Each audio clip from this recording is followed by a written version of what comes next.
Wonderful. Again, good morning, everyone. My name is Andrea from MEFA. I've been with MEFA for about a year, but prior to that, I was a college and career counselor in East Boston for about 8 years. And prior to that, I worked at a TRIO program for 5 years. So I've been in this world in the Boston area for a minute. And so I'm just so pleased to be able to bring this content to you all. If you are here, it's because you probably work with students with different immigration statuses or undocumented students. So I'm hopeful that the next hour or so we'll touch upon a lot of the questions that we've been receiving. If you've been to one of my webinars before, this is definitely an updated version. We update it every year, but this year in particular, there are certain topics and certain questions that have been coming up a lot more. So throughout the webinar, feel free to drop questions in the Q&A. It would be great if you all used that feature. We don't have the chat feature enabled, so please use the Q&A feature. I am moderating and presenting, so I may not be able to see your question immediately, but I will make space and time to address all questions. So thank you again for being here. If you need to leave the webinar, just you can do so at any time. You will be receiving a recording of this as well as the slides in PDF format. So hopefully if you miss something, you'll be able to catch up and also get your PDP point. So welcome to everyone that just joined us. We're up to 101 attendees, which is wonderful for this content. So let's get started. This is a tough topic. I myself have had personal experience with this, my own immigration status. And so I myself often have to make space and time to ground myself whenever I'm presenting on this topic or in, my previous job, previous role in East Boston, working with my own students for this. This is good to model too, as you are working with students. If you're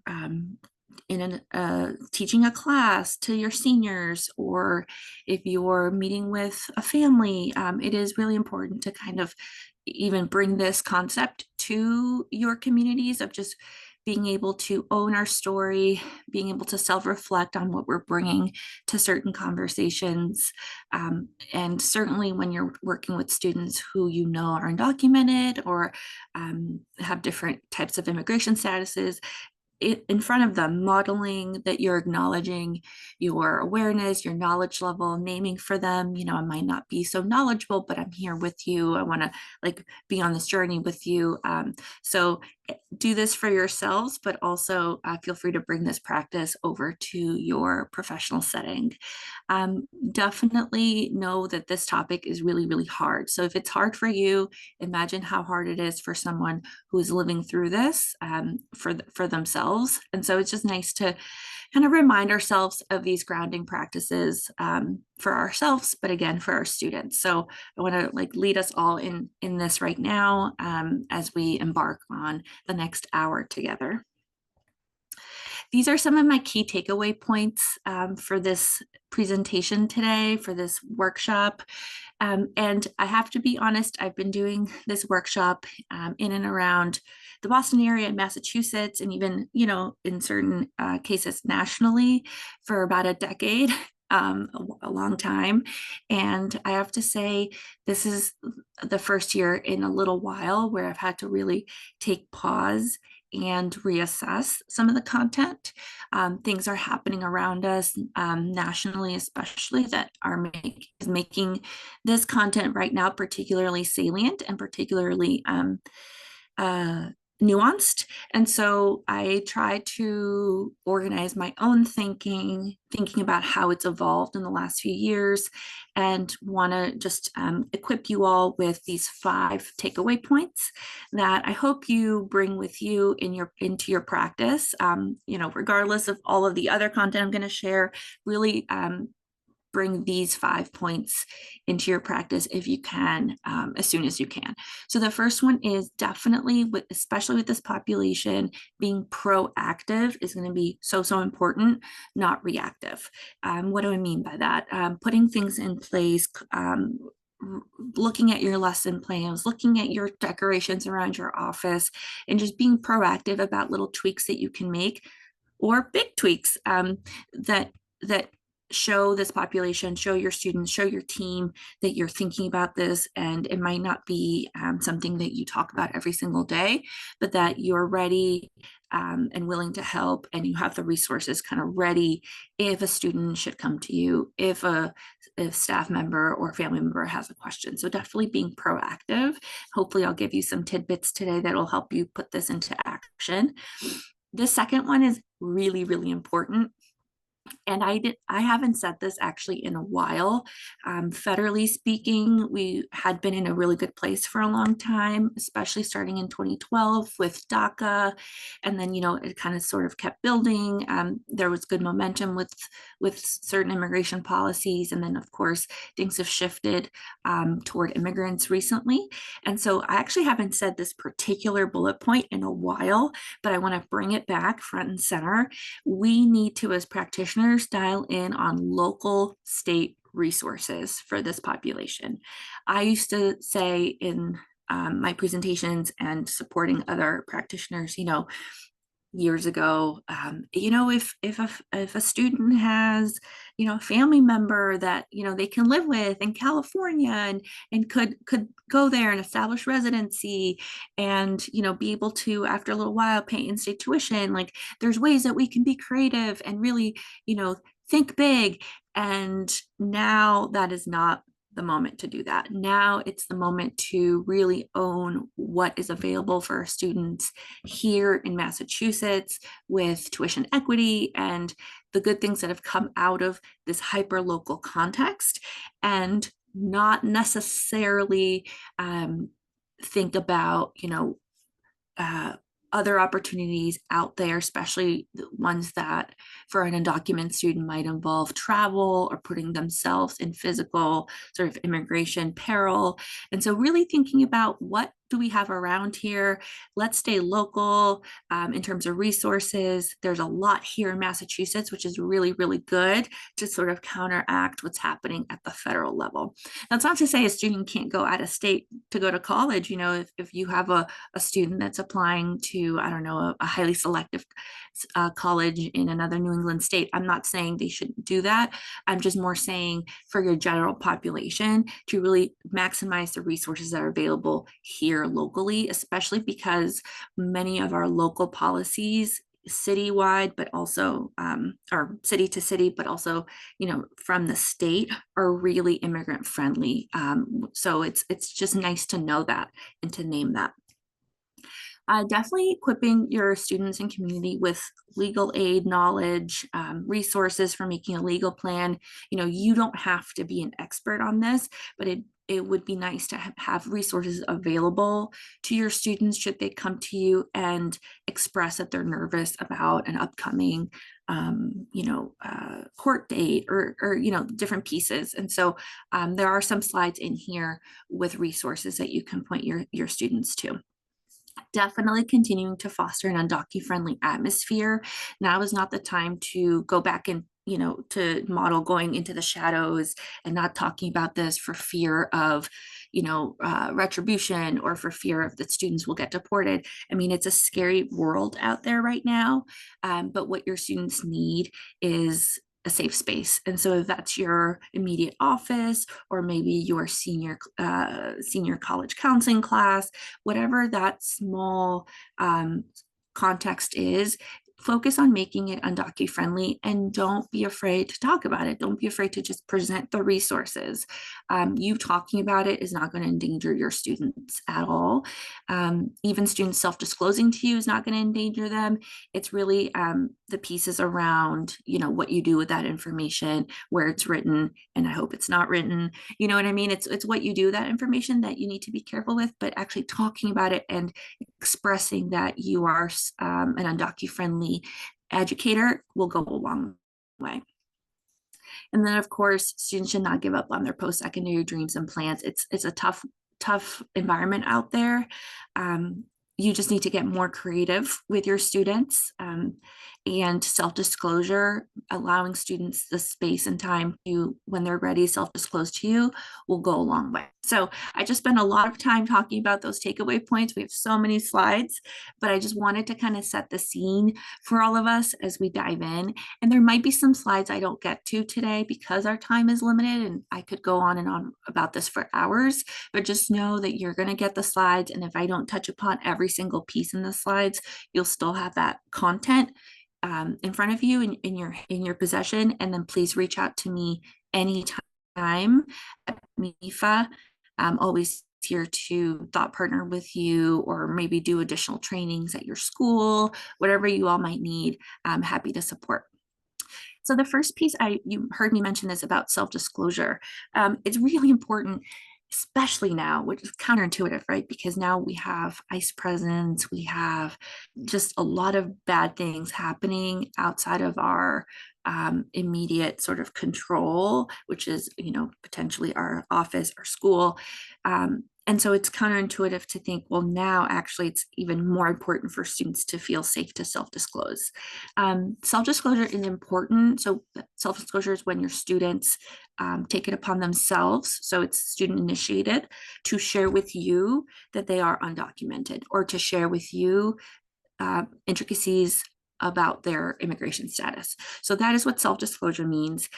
And it's so, so important when you're doing college counseling work or school counseling work, because if you know the extent of their situation, you'll be able to better guide them and better point them to resources, right? Of course, now, given the hostile environment, federally and, just everywhere really, students might feel more scared to do this, or might not know that it's safe. So it's really our responsibility as counselors to think about, well, how can I make it so that students know that I'm a safe person to do that? And I think sharing with students, if you're doing anything that you share with me, the counseling team stays with us, just with, internally. Please feel free to share as much as you can. We won't ever write anything down. We won't ever share anything. And families can interpret that however they will. Same goes for, say, financial information or special circumstances you might put in the CSS profile, right? It's all so sensitive. So you're just naming that and giving students examples, like, feel free to share, things about your financial status or your immigration status or this or that, clump it into what the work that you're already doing to normalize the conversations. Don't necessarily single it out. And so little things like that, just the messaging that they hear can go a long way toward, when they're ready, them being able to share with you, say in a family meeting, that they're actually worried about their immigration status. Especially nowadays, we've heard the term mixed status family. People who immigrate to the US, as you know, have so many different immigration statuses or lack thereof. And many of your families are in what's called a mixed status family. So maybe the student is a citizen actually, but then the parents are undocumented. I've had it where maybe the one sibling is undocumented, but the two younger siblings are citizens because they were born here. So you might have a lot of even differences between statuses within one family. And of course, this is important the earlier you know this, because this may impact their financial aid process. Even just the anxiety that a citizen student might feel knowing that their parents are undocumented, they might internalize, I can't apply to college, or I can't get money if my parents are undocumented. So we need to kind of combat those stereotypes and that misinformation, but sometimes you just have to just say it and have that be part of your messaging before you even know if some of your students are actually in that situation.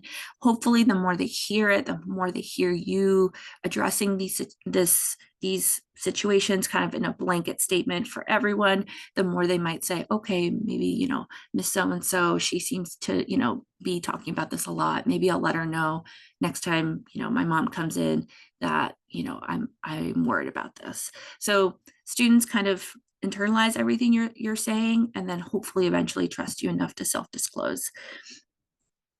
So educators, as you might know, and you may have heard me say this before in other webinars, you can never ask a student or family what their immigration status is. This is so, so important. Never do it. Please don't. It just is not something that I would ever say that you should do. It goes against, especially there's, Supreme Court precedent through Plyler versus Doe in the 80s that guarantees every student K through 12 a free public education, regardless of immigration status. So there's legal precedent here to never, never ask this. But once a student self-discloses to you, I want you to feel empowered to just go for it. Ask follow-up questions, bring it up respectfully and appropriately as needed. So once they kind of open up those gates, feel free, green light, always circle back with the student, thank them for trusting you. And it's really important to kind of honor and feel actually quite special that they trusted you enough to self-disclose. If you suspect there might be an immigration concern, so maybe you're meeting with a senior family, they're coming in, they're hesitant to fill out a FAFSA, but you're not sure why. I don't know, there might be other clues. Definitely use open-ended questions like, is there anything else you want to share with me that might allow me to help you in your process? Anything at all, financial, immigration related, anything that you think could be worth sharing. I would never share it with anybody else, stays within, this safe space, always be comfortable enough, hopefully, to ask those open-ended questions. That is not the same. And a general open-ended question is not the same as asking a student directly, hey, what's your immigration status, right? So definitely be careful there, but also feel empowered to ask those open-ended questions, especially if you're a counselor. Definitely avoid writing emails with sensitive information, but especially before a student or family has given permission to spread the information to others regarding their status. So sometimes, for example, in my previous role, when I was school-based, if a student self-disclosed to me, I would thank them. I would say, I won't tell anybody unless I needed to. Then I would go to the student first and say, hey, Andrea, actually, I think, you shared with me about your immigration status. Would it be okay if I shared it with Miss So-and-so?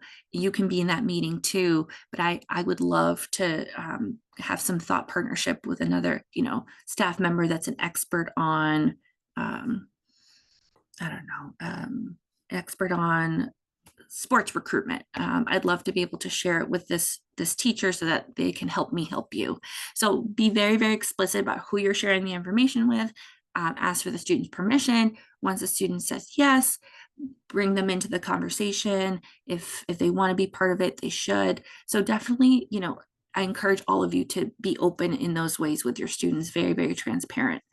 And then don't keep a written list anywhere. And so just some ideas that I hope you all take back to your respective spaces. Is there any way to make my office, my space, my classrooms, my, physical space more undocu-friendly? I used to say, also make your online spaces more undocu-friendly, but now, we do need to be a little bit more careful about what we're putting out there publicly, just because of certain agencies out there that might be monitoring certain things. So I would be careful about online presence. So, in COVID times, I used to say, add a poster to your Bitmoji classroom saying, I'm undocu-friendly.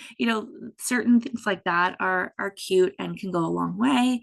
Now I would say maybe, be a little bit more careful about your online presence in these ways. So certainly, if you have a counseling office website, you might not necessarily be as open with your help that you're providing undocumented students, but definitely physical space, paper space, sorry, not paper space, but physical collateral material, all of that, I think you should feel free to be as explicit as you would like. I'm going to take a pause and just double check the questions. Yes, the slides will be shared after. And let's see. So we have 3 questions here. Yes, so there's a really good question here about, do I recommend sharing MASFA info on the website? Definitely. So something that, because MASFA is a state initiative, I would definitely share that along with any of your FAFSA materials. So a way that I would just build it into what you're already doing. Again, let's try to not be so secretive about this when it's in your own community. So a way that I would say it is, if you're putting it on Instagram and advertising a FAFSA completion event, maybe you say, come to this event and we'll help you complete your FAFSA or your MASFA. So definitely build it into what you're already doing, especially if it's financial aid related. Definitely just add it to the discourse. If you're promoting FAFSA meetings, maybe you promote them as financial aid meetings, and in the sub bullets you say, come get help on your FAFSA, MASFA, CSS profile, institutional forms, verification, just come get it all. And it just becomes part of the discourse. So that's a really good question. The training will end at 9:30, and I usually go a few minutes over, but that's a good question. Thank you for asking that. How do you support a student who was born in the US but parents are undocumented and they are afraid to file the FAFSA? Also, in the same scenario, would they be able to take advantage of the free community college without filing for FAFSA? That is a great question. We will get to that. There's a whole financial aid section in this presentation. Thank you for asking it. Someone works at IHE with early college students. They're concerned about their application requirement of statuses for participation. I'm looking for the best way to communicate this concern to our registrar and institutional research departments. Any advice? That is a great question. I would definitely ask you a follow-up, which is to say, what is required for funding and what is not. If there are certain pieces that are required for funding, then maybe there are ways that you collect the information that isn't the way that you've been collecting the information. So that is a really, really great question, Joanne. Thank you for asking that. And I think if you want to get in touch with me after the workshop, I'm so happy to thought partner with you, because this is such a specific question to your organization, but happy to share best practices that I've heard from other organizations regarding collecting information from their students.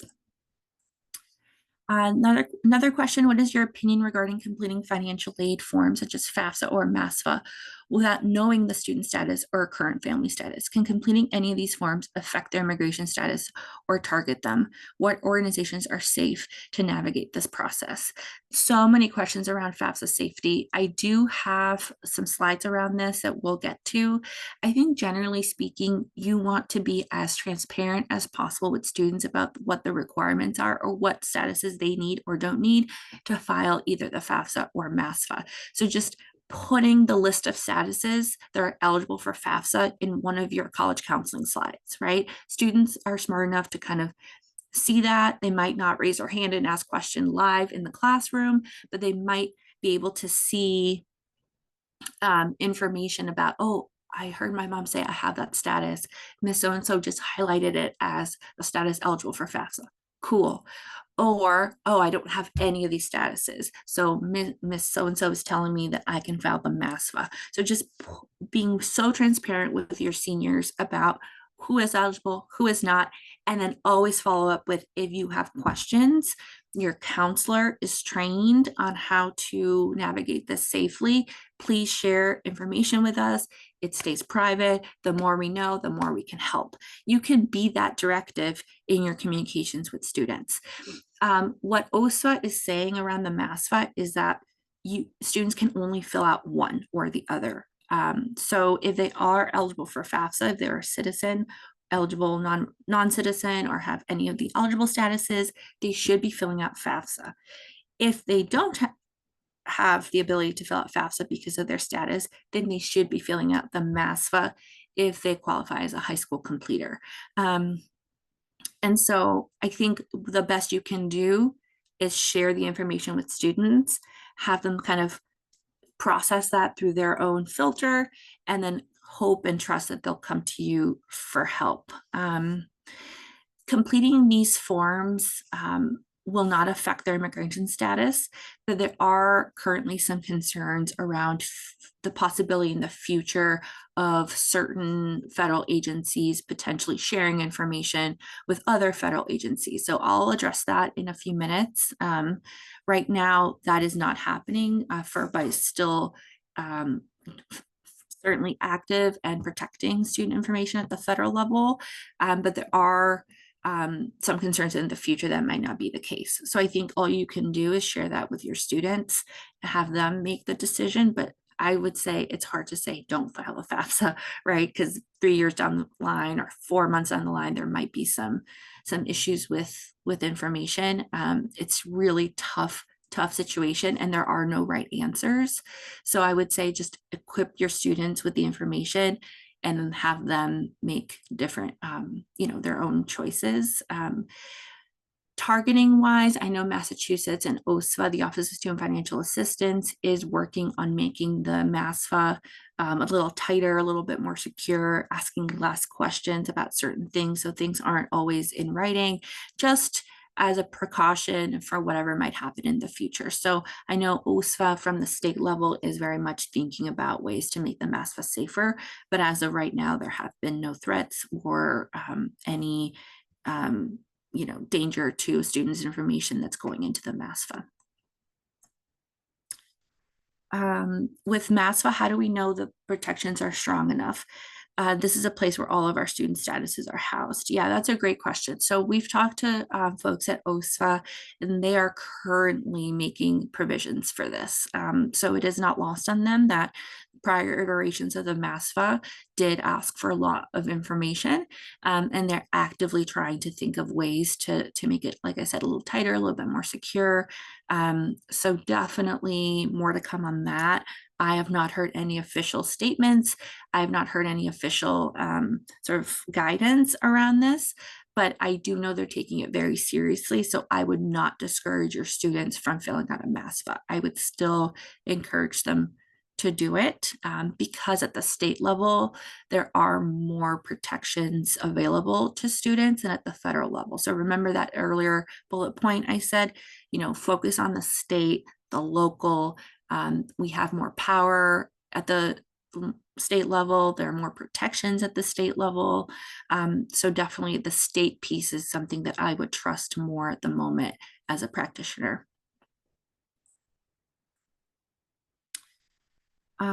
Our immigration rights group stating an opinion regarding federal government and the disclosing on the FAFSA?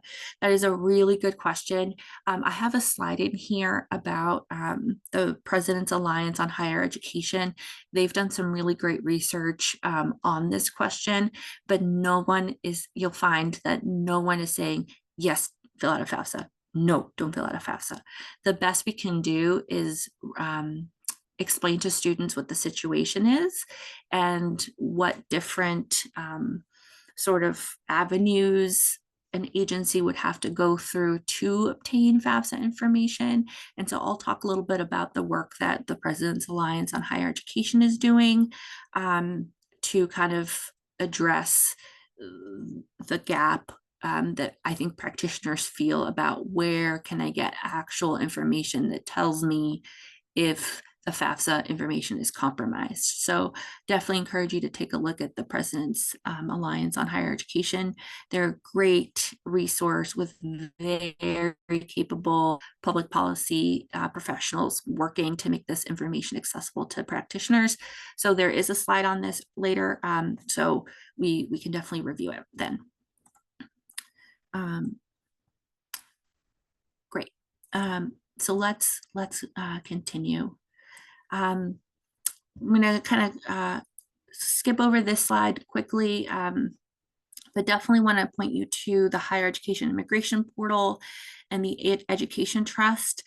In my previous role as a counselor, I would open up these resources live with a senior, for example, and just like show them the different pieces of what it means to have their status, definitely empowering the student to really own this journey, knowing that you're going to be walking right alongside them. That I think that gives students a lot of strength to know that there's going to be a rocky road, that you're going to have to get creative in this process, that there are outside forces at play here that might feel hard, but that they're strong, they're powerful, and that you are right along with them on the journey. I think that that's really important. I think my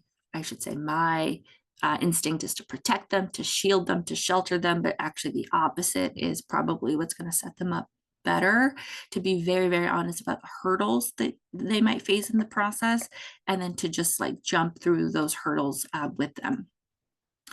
On the legal side, these are 4 resources that are really, really good that you should look into, bookmark, and have available for your students, especially if you hear that a student is currently going through a legal process. So I say LUCE, but it might be loose, I'm not sure. LUCE, Immigrant Justice Network of Massachusetts. They have a very active network of just monitoring right now in the state regarding ICE presence. They have downloadable wallet cards for families. I would say just if you have a print budget, or even if you don't, print some of these wallet cards by the stack, make them available in your office.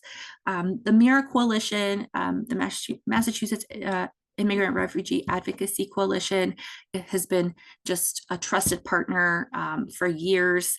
They have a legal aid resources page, and then they have a provider directory within that. They have a really great policy updates page and back to school resources for students and families. So please peruse that just to beef up the materials that you have available, the printouts, posters, all of that. Speaking of posters, Immigrants Rising is a great national organization. They are based out of California, so some of the resources can be a little California centric, but they have an amazing scholarship search, a very robust career info page for undocumented students. So as you're having those conversations about post-secondary plans with your seniors, they have an amazing toolkit for young professionals who are undocumented. They can read more about how to become independent contractors, what different licenses mean. It's just a phenomenal resource for pretty much every aspect of the undocumented identity. So check that out. It's curated with educators in mind, but they, like I said, have a few sections that are by and for undocumented young professionals and youth. ImSchools is a great immigrant-led organizations with toolkits for educational organizations. I know they also do consulting and partner with different districts just to bring in more undocu-friendly knowledge into the classroom. So this is a little bit more on the pedagogical side, but if you're on your school's administration team and want to just dive a little deeper on how you can just bring it more awareness and resources into the classroom, the teaching and learning aspect of your school, definitely check out ImSchools. In terms of, sorry, I just clicked so quickly. Just going to want to touch upon some admissions pieces and financial aid pieces to try to make the most of our 30 minutes that we have left. And then I'll do another pause for questions after this section. So I want to give credit to a friend of mine that worked in the TRIO program with me. She and I started presenting on this topic just from a real admissions perspective, like back in 2015. And she was the first one to make this diagram here. So I want to give her credit. She's currently a counselor at Snowden. I just thought that this was like a great visual. And so as I was looking at past slides, I was like, oh, I'm going to bring this back. So thank you. You know who you are for making this. But really, it's just a nice representation of the different ways that we can be creative while our undocumented students are in high school. I think we often, because we're so busy, get very caught up in the actual admissions process of it all and the strategy, but so much can also be done to inform sort of their financial well-being, especially if they're undocumented, while they're in high school. So the classic, I'm sure you've heard, and you've seen AP exams, they're great. Students can use AP credits at many colleges, of course. AP exams, a student needs to score 3 or higher. They're more challenging courses, might not be something that every single student is taking advantage of. A lot of our undocumented students or immigrant students, many of them tend to be more recent newcomers, or they might be L students. And so while AP is a great resource to take advantage of, I want to draw your attention also to CLEP exams and to dual enrollment. CLEP is highly underutilized. We've talked to a lot of two-year community colleges in the state of Massachusetts, and many of them will give students credits for CLEP exams that they take. And so especially to fulfill certain, for example, elective requirements, say you have a student going to Bunker Hill and they're in the general concentration, or they want to do general concentration. If you look at the list of required courses, they do include some elective courses in there.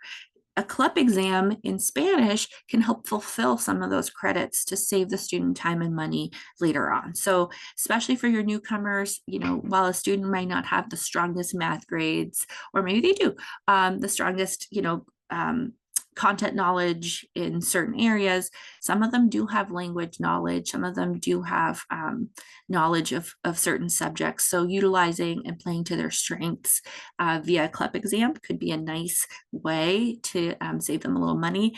And same with dual enrollment.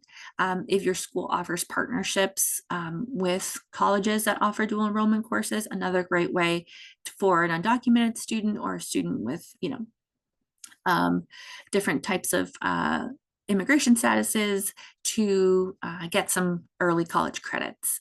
This is also where you as an administrator can certainly use your voice and your privilege to advocate for more dual enrollment opportunities, especially if your high school is around certain private institutions that might be willing to partner.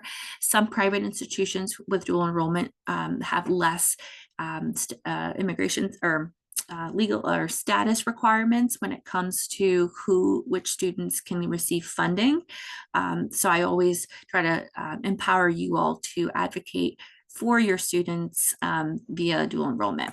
Can be a great sort of leadership opportunity for many of you. Definitely, obviously best practice for any student is to ask your students so many questions about what they want for themselves, to empower them to voice what they want. And I think I mentioned this in this presentation because many students who are undocumented, often their status is what takes precedence, even with well-meaning adults. But it's important to have their status not define every interaction that you have with them. And I get our time is limited. You have to be very tactical in your meetings with students, but making space and time to also say, what makes you happy? What are your interests? And we know that, you might say, I know that certain careers you might need a work permit for. So let's try to brainstorm, ways that you can still study and work in that path that brings you joy, even with some of the hurdles you might have to get over. You can hold both things. It's going to be a little harder because of your status, but also we should aim to get you on a path that brings you joy. You don't have to necessarily settle. If they say they really want to go into a medical career, often that is really tricky, obviously, if they're completely undocumented. But are there some medical adjacent careers that could really fill their cups while maybe they're on a path to work with a lawyer toward, a certain status? And so also asking students, what's your end goal? Are you okay waiting maybe 5-10 years until you can reach that? If they're currently working with a lawyer and their court hearing's not for another 6 years, which happens, you might say, okay, your goal of being this might not happen in 2-3 years, but if you're okay with waiting until you have that work permit, what can you do in the meantime that is working toward that long-term goal? So it's really important to bring students into the conversation, especially undocumented students, of not just what makes you happy, let's make it happen, but what are the constraints that we have? And then let's think long-term. How is that? What are you going to do now? What are you going to do in the next 2 years? What are you going to do in the next 5 years to make this happen? And many students have to, or you might say, it might be good if you go to a legal screening and see what options might be there for you, because eventually you're going to stop being a student and you want to be able to start working. And how are we going to do that? Maybe it's talking to them about becoming an independent contractor, especially if they're into creative careers, the arts, marketing, music, creative things like graphic design, art, but even like business, accounting.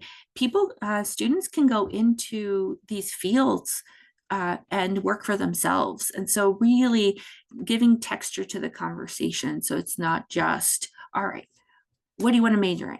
Go to this college, but allowing them to make a 5-10 year plan and giving them the space to wrestle with the fact that their path might not look exactly like other students, but that's okay. And that might take them time to come to terms with, but it's really important, especially for an undocumented student, to have those conversations and to say, all right, my path will look different, but I can still get there.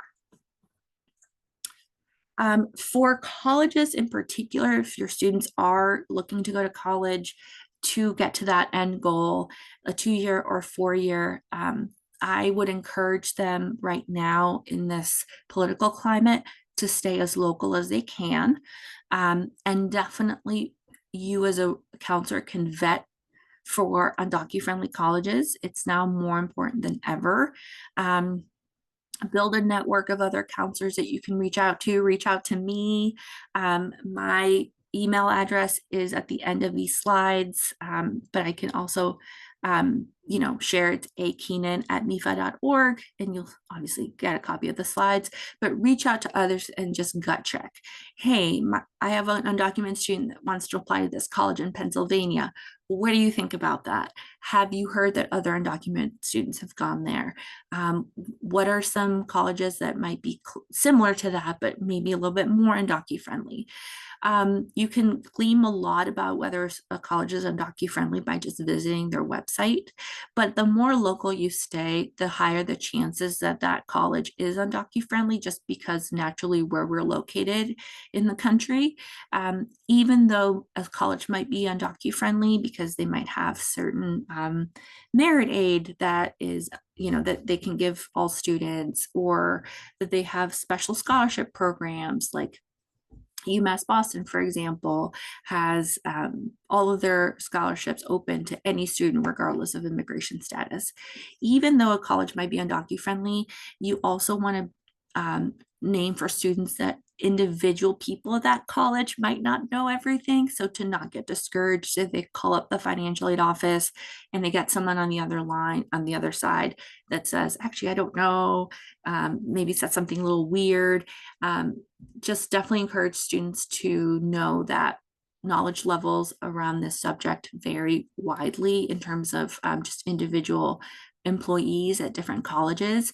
So you might need to make a little extra time for your undocumented students to maybe to make those phone calls, advocacy calls with them, so that in case they run into someone that's not so forthcoming or friendly, that they don't get discouraged and give up on applying to that college, for example, if you know that that college is really undocumented-friendly.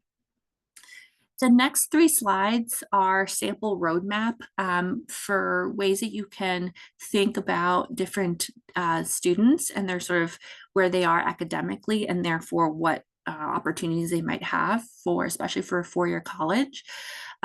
So definitely we know that the higher the GPA, the more selective the institutions will be that the students can get into, and therefore get the most money. So this band of students is definitely the easiest to work with in terms of financial possibilities, because we know that they might get into certain institutions that do meet full need.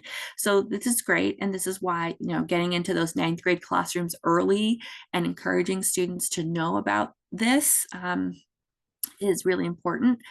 But I think the biggest hurdle that I see here for undocumented families, and this goes for first-gen families, low-income families, is just the family's hesitancy to understand why the student might want to apply to certain institutions that might not be in the Boston area. I came across this a lot in my former school, where I had maybe a 4 we had a 4.0 scale, maybe a 4.3 GPA student want to apply to a NESCAC college at a state, and the family not understanding why that was a good move.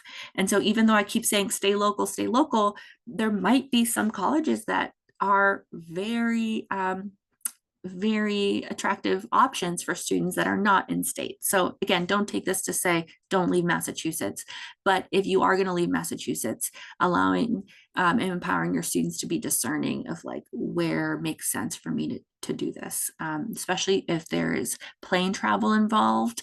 That makes me nervous given the current climate. So if you are going to leave Massachusetts, I would go where students can get there by car. But applying to a college in 3 hours away in Maine might not be something a family feels comfortable with. And I think that's the biggest hurdle I think that I find with or I found with sort of this band of students and families. If their GPA is between a 3.37, think about definitely the merit aid scholarships. Think about talking to students about living at home and saving on room and board. And this could be a really interesting band to think about strategic undermatching and sort of spreading the wealth across your students and your teammates. So if you know in your school, in your immediate counseling office, that each counselor has a few undocumented students in their caseload, I would meet with the counselors, have a little staff meeting where you say, all right, let's strategize. We have, that we know of, 8 undocumented students. If they all apply to Suffolk, not all of them are going to, get the money that they need. So let's see, let's spread the wealth. Let's strategically undermatch. Let's counsel students to apply to, more than just these 2 schools, and really try to be strategic about the institutions that your undocumented students are applying to. And I don't mean to be manipulative, right? Or to be too directive with students. If you must only apply to these schools, I tell you, but to understand that as a team, your counseling office can work to really spread out the different institutions that are close to your school. Students can live at home. They give good merit aid. That is like the sweet spot, I think, for this band of students, and definitely being aware of certain strategic undermatches for these students. If your students have a lower GPA, but still, are like motivated, definitely talking to them about all of the amazing 2-year programs here in Massachusetts, especially if they've been in high school for at least 3 years. They qualify for all of the state aid. So Mass Educate, Mass Reconnect, MASFA, in-state tuition, additional state financial aid, they qualify for all of it. And so definitely encouraging your lower GPA students to not give up on their dreams, to take advantage of the state financial aid. It's truly a gift that we didn't have, a few years ago. So definitely taking advantage of it is really, really important.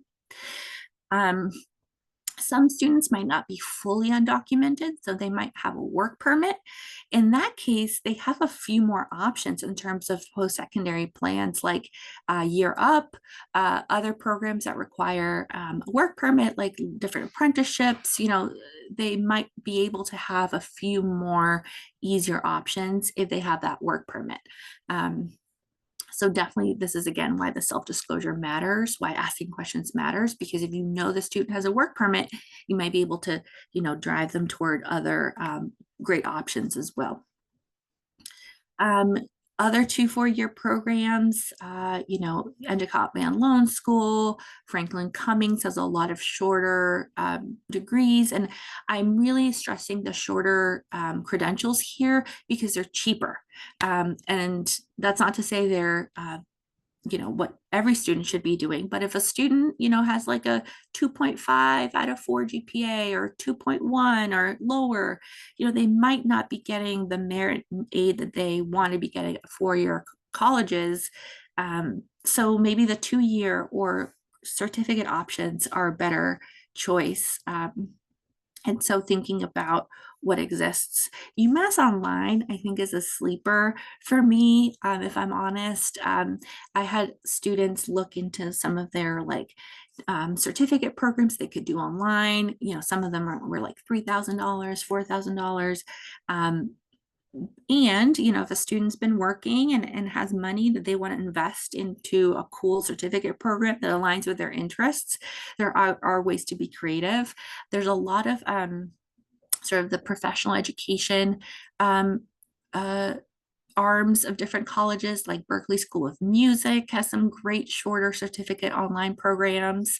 Obviously the Harvard does too. So really getting creative with this band. I used to find it really energizing when I got my students really excited for these alternative options that they didn't really know existed. I also want to share some scholarship resources here. These are just my 3 go-to, especially the Immigrants Rising scholarship resource guide is really well done. And the Dreamers Roadmap app is nice for stuff, definitely this generation being on their phones more. These are some great local scholarship options. Just always want to highlight UMass Boston's Academic Works and the Bunker Hill scholarships. Obviously, this is hyper local to Boston, but this I think can serve as a reminder to reach out to your local community colleges and your local 4-year institutions that are public, just to have kind of a list of what they offer, all of their scholarship opportunities that you can talk to students about and educate yourself on. And I want to end on some financial aid updates. So I will probably go 5 minutes over. So do another 10 minutes of this webinar. So if you can hang on, please do. If you can't and have to log off right at 9:30, that's okay too. You'll get a recording.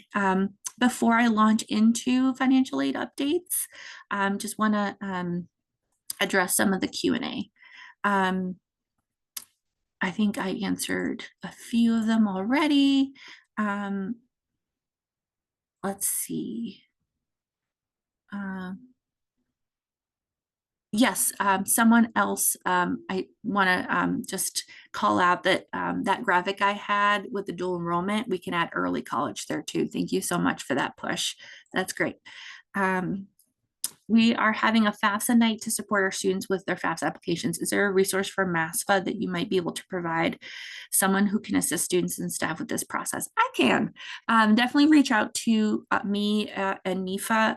We're happy to provide additional MASFA resources. MEFA also is hosting a FAFSA festival on the 22nd, I believe, where we will be offering virtual help for MASFA as well. What are your recommendations for including immigration status and limitations felt in the essay? This is a great question. Thank you for asking that in the admissions sort of section of the presentation. I would say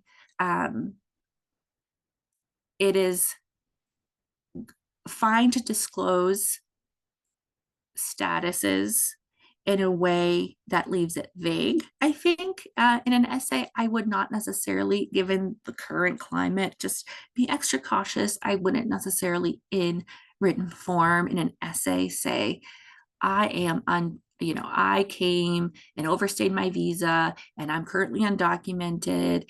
Um, I wouldn't state, I have an asylum case, it's pending. But if the student had to say that they're undocumented, I think that if it's central to the story and you're coaching the student to really own their story and they feel strongly about telling the story, then I think it's okay. I think where it's not okay is students think that they have to share their status in order to really show, how hard they've had it and kind of make the admissions office feel sorry for them. I think if they're going into the essay with the right reasons of saying, I've dealt with this, I've owned it, I've healed, or I'm in the process of healing from this very traumatic experience, maybe border crossing or something, a family member having to be deported. If it's a story that they feel comfortable sharing, I think it's totally okay to put it in an essay. But again, not in a way that's like, I think I have to tell the story because it's the saddest story I know. So it's definitely something counselors can help students think through. Like, do you feel ready to tell the story? Do you want to tell the story? Are there offshoots of the story that you can tell without going into so many details about your status, or things that you just don't want to talk about that are really, really private? Great. How are students able to get around being able to take professional state licensing certification exams once they have completed their post-secondary plans if they are undocumented? So this is a sticking point always, especially when it comes to medical careers. If a student is completely undocumented, I would definitely be very upfront about certain licensing exams and just how they won't be able to get fully licensed if they're completely undocumented. But if there are ways that they can work with a lawyer while they're in college to think through their potentially could be other statuses that could grant them a work permit, for example, even if they don't have a permanent resident card, or if they're not citizens, they could still potentially in a few years procure a work permit. That's a different story. And so I think being really frank about that, because there are certain careers that a completely undocumented person cannot have in Massachusetts. And that's just the reality of it. But want to empower students to say, what can I do in the meantime that could maybe help procure me a work permit by the time I finish with my education. And I know that that's probably not the answer we want to hear right now, but just again, being transparent with the student is the best policy. I just want to briefly review these federal financial aid statuses, statuses that are eligible for federal financial aid are in yellow. So you can see these are all the statuses that you might come across and that I've come across in my counseling career. Only a few of them are eligible for federal financial aid. So all of the rest of them, like asylum pending, temporary protected status, conditional permanent resident, J and F visas, DACA, they might come across your desk. And so some of these statuses might have work permits, some of them might not. I think it's important to know that you don't have to be an expert on all these statuses. You do have to, though, be an expert on your student and how you can tactfully and respectfully fact find more to really get to the bottom of certain things. So I wanted to highlight these statuses in yellow because if a student lives in Massachusetts and does not have one of these yellow statuses, they should be filling out a MASFA. Also just want to point out the differences between these cards. The green card is the one on the left, officially known as the permanent resident card, and the employment authorization card on the right. So as soon as a student starts self-disclosing to you, a follow-up question you might ask is, hey, do you have a card as part of your status? And if so, which one is it? I think the earlier that we ask that, the better, because students with the employment authorization card on the right can't fill out a FAFSA most of the time, or actually all of the time. So it's would be really great in the moment when you're breaking that news to them to say, hey, you can't fill out a FAFSA, but you might be able to fill out a MASFA. So let's look into that. And again, we're extremely lucky in Massachusetts that we have that to counter with. Even 3, 4, 5 years ago, we didn't have that. It was no FAFSA, no nothing. But now we do have the MASFA here in Massachusetts, so it's nice to soften that blow if you do have a situation where a student shows up for a FAFSA meeting, for example, with that employment authorization card, and you have to be the one to say, actually, you can't fill out a FAFSA, but you can fill out a MASFA. The I-94 is also really important. So the I-94 is a form that's either electronic or paper if they, came in, a while ago. The older ones are paper, the newer ones are all online. But I find that a lot of students and families confuse the I-94 with an actual status. So an I-94 is just sort of the form that expresses how they came into the country with one of the non-yellow statuses for the most part. Again, I'm not an immigration attorney, so I'm trying to use language that I understand, like counselors speak. And so I am making kind of broad generalizations and strokes to try to really paint a picture for you all. If you want to dive deeply into the I-94, definitely schedule a follow-up call with me, and I'm happy to thought partner with you if you have certain really tricky situations with your students. But just again, want to make you aware of these things so that you can bring back to your teams. If a student has undocumented parents, I just want to briefly say the parents or the parent can still fill out an FSA ID this year, and the FAFSA process has made it so that it's still knowledge-based questions. Some students, for example, if they come as unaccompanied minors, maybe they've done a border crossing and they're living with, relatives, I definitely want to call out the provisional independent student status they might be eligible for in the FAFSA. So again, the more you fact find, the more you understand what their situation is, the more you can point them to different parts of the process. Not saying that every single student would be eligible for provisional independent student status on the FAFSA, but it might be that a few of you might have students in this situation that could be independent for financial aid purposes if they are mixed status. So definitely something to think about.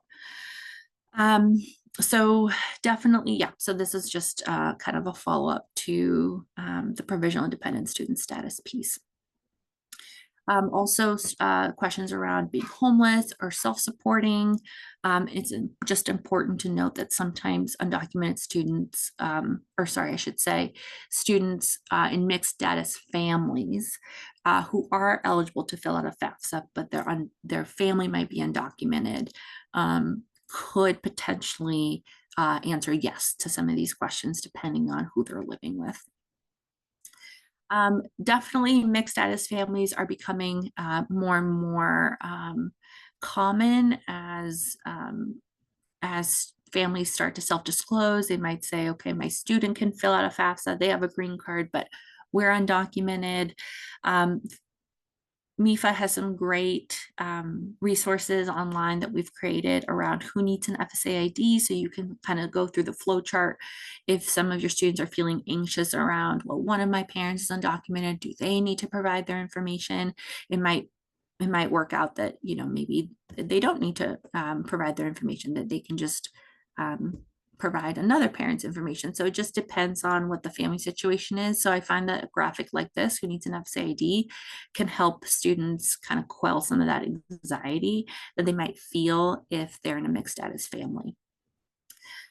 This is the resource that I talked about earlier that is really just my go-to resource when I'm talking to practitioners and families about data protections for FAFSA information. So this is through the President's Alliance for Higher Education.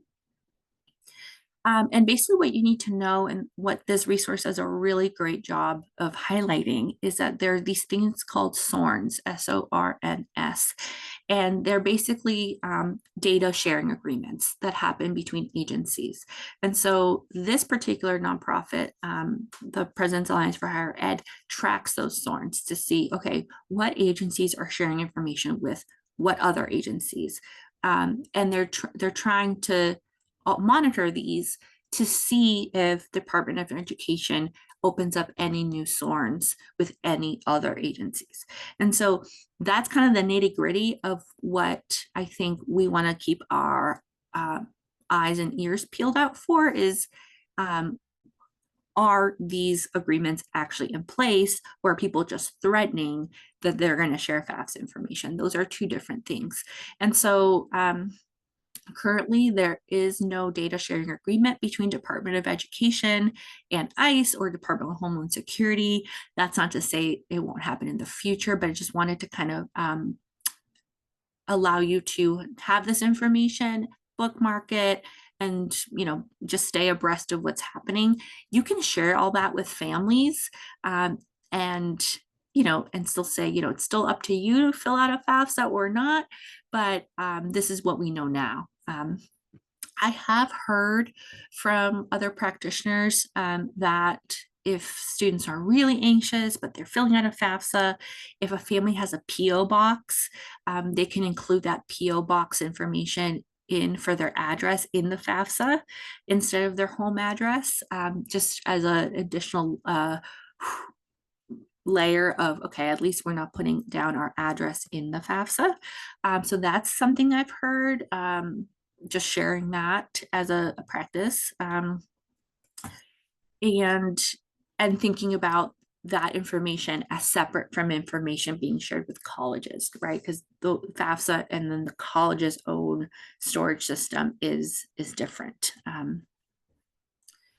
And then someone had a question around the CSS profile. The special circumstances section is still a good place to self-disclose. And I would add a caveat, especially the colleges in Massachusetts, only because, again, state, local, colleges in the area here tend to be more aware of these data protections, and many of them I've spoken to have protections in place in their own offices to safeguard sensitive information. So I do think the special circumstances section is still an okay place to self-disclose. I would not write an essay with every single intricate detail of a student status, but certainly a line that says, my family or I am currently not eligible to fill out a FAFSA. So really, really hoping to get, I don't know, and then you can keep writing something. So wording it like that, not going into every tiny granular detail, but still self-disclosing in the CSS profile, I think is smart, because the more the colleges know, again, the more help that they might be able to provide the family. And then definitely, again, highlight local resources. Students that are eligible to fill out a MASFA automatically have access to all of these things. So it's just really, really important that students fill out a financial aid form by May 1st every year. And so this slide says FAFSA, but I want to make the point that it's FAFSA or MASFA in order to get all of these tuition benefits from Massachusetts, especially the free college, free community college. But I do want to call out the high school completer status. So in order to be fully eligible for MASFA and other in-state aid here in Massachusetts, there is one caveat: the student needs to be a high school completer, which means they have to have had at least 3 years of high school in Massachusetts to be eligible. Now, if a student's just under that, so if they're at 2 years or 2.5 years, I can't say if they will or will not get it, but it's worth reaching out to OSFA, the Office of Student Financial Assistance here in Massachusetts, the office that does the MASFA, to see if they might have extra funding to give to your student, if the student could still apply and see if they qualify. So that's if you don't think the student meets the full 3 years of the high school completer. And then definitely encourage all your students, if they are for sure high school completers, so have those at least 3 years of high school or earned a high school diploma, to fill out the MASFA online. It is very easy to fill out. And all they would do is complete the MASFA once for all colleges, fill out and sign the affidavit form, the high school version, and then make sure that they provide the required documents to their college in order to get the high school completer status validated. So a high school transcript or high school diploma would serve that purpose. They should only do these steps for the particular public colleges they're applying for after they fill out the MASFA. And then just don't forget to also fill out the affidavit. That's a printable PDF format only, which is probably the safest way to be filling out this form. And I have it on good authority that all of the public colleges in Massachusetts, or many of them, are taking this very, very seriously and having very sort of strict storage, data storage protocols in place for this information. Again, I'm just a messenger. This is what I've heard, but given that it's state run, I would trust it more for sure at the moment than a federal anything. So with that, I just want to share that we do have some free resources here that you'll have access to. Scan these QR codes when you get the slides. Our FAFSA festival, definitely connect with MEFA, sign up for our emails. So for those of you still here, I'm gonna just run through the Q&A and then wrap up. We have a few questions here. For a student who was born in the US but parents are undocumented, does the student file the FAFSA or the MASFA? So remember that the student eligibility for the FAFSA or the MASFA lies only on the student status. So if the student is eligible for FAFSA, regardless of parent status, they should be filing a FAFSA. It's one or the other. And if they are eligible for FAFSA, they must do the FAFSA. They can't do the MASFA. So I hope that answers that. Is there financial support for students who want to attend trade schools? Trade schools is definitely a trickier piece when it comes to being fully undocumented. And if the particular school does not participate in any of the state aid programs, I would definitely then think through some private funding, private scholarships, either through your school or community organizations. I would also encourage students to see if any of the public colleges offer some of what they're looking for, specifically in certain trades. Franklin Cummings comes to mind. They have a lot of the construction degrees, ophthalmology. They have, some of the tier programs have cosmetology. And so I would definitely see if there are any similar programs available in the public colleges. And so hopefully, therefore, your student can fill out a MASFA and qualify for state aid. So definitely a trickier piece, though, for trade schools. The recording will be shared. So definitely you'll get the full recording in the slides. So someone's saying, so are you saying that FAFSA info will not be shared with Department of Homeland Security? I'm not saying that. What I'm saying is that currently it's not. And that's why we're tracking the SORNS, the SORNS agreements, to see if that ever changes. So as of right now, Department of Education is not sharing FAFSA information with Department of Homeland Security. That has not been an agreement that has gone through, that we can track and see. That's not to say that it won't happen in the future. And so we have to be aware of that. We have to be upfront with families about that. But then there's also, their own decisions of whether they're going to fill out a FAFSA or not. Also understand that information's probably already being shared in different ways, which stinks. So if undocumented parents filled out, have an ITIN for tax purposes, that information's already out there, unfortunately. And so it's possible that information's already out there. Not to say that that makes it better, but to sort of quell some of that deep fear that might exist of saying, I'm not even going to apply to college because I don't want to fill out the FAFSA. Well, if your parent already has an ITIN, the information is already out there. You might as well file your FAFSA and chase your dreams. So again, there's so much gray area here. And so I want to be clear about that. But I hope that that answers your question. So not currently sharing with Department of Homeland Security. Is it 3 academic years or 3 calendar years for high school completer status? It's 3, honestly, at whoever the counselor that asked this is a great question. It says 3 years in the official guidance. So I would interpret that however they will accept it. And I'll leave it at that. So if a student has 3 years on their transcript, but maybe only, was only in the high school for 9 months, I don't know. I would try, and I would definitely apply. And if OSFA accepts it, that's great. Remember, OSFA is in the business of giving people money, right? They want to help students. So when in doubt, apply. And hopefully they have enough money to go around. Right now, Massachusetts is in a really good place, and I hope that continues. So definitely, whether it's 3 academic or 3 calendar years, I would go for it. For a student who is born in the U.S. but parents are I already answered that one. Sorry about that. What are your suggestions for securely disclosing a student's status in the CSS profile for colleges? Is the addition? Yep, I answered this one. I would still put it in the special circumstances section to ensure that it does actually get into the file.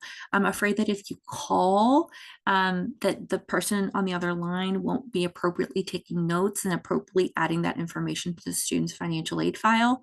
So I would still definitely use the CSS profile special circumstances section, but just do it, kind of in the way that I described earlier. Don't have to hash out every detail. Just kind of leave it a little bit vague, but clear that the student is in that situation. And then if the college has additional information, you can always follow up with a phone call to expand on that. That's completely okay as well. Great.